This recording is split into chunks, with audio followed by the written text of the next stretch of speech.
No niin, tervetuloa katsomaan, kun mä testaan festivaalia.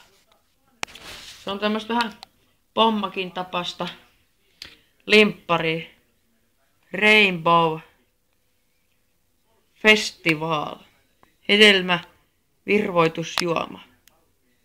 1,5 litraa. Jahas. Joo. Säilytyshuoneen lämmössä avattuna jääkaapissa 3-4 päivää. Tarjoillaan kylmänä. Joo, ja sitten tossa näkyy tommonen käyttöohje, tommonen jännä juttu tossa noin. Sitten siinä on kato tommoset hienot viinilasitkin, vähän niinku siinä tolleen. Sitten tätä saa muun muassa S-Marketeista. Kattokas. Panttikin on jopa 40 senttiä, ei herranjestas. No, lähdetään testaamaan.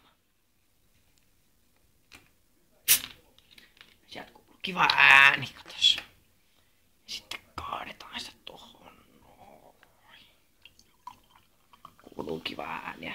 Kuunnelkaas. Kuuluu jännä ääni, kun se kuohahtaa.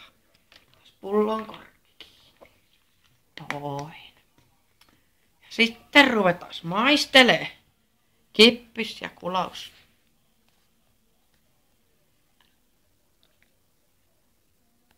Sitten kattokas. Noin.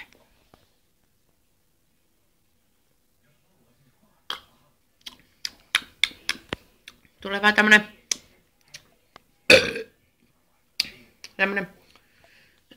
niinku ehkä alkoholin maku tähän näin, mutta vedetään nää sit ykkösellä loppuun tästä näin, kattokas.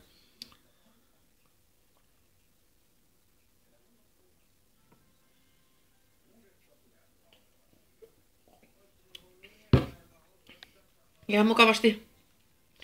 Tässä on tätä hiilihappoa. Ja hyvä makukin tässä on. No.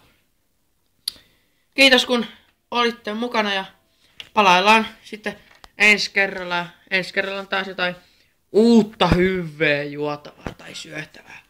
Kiitos ja heippari hei!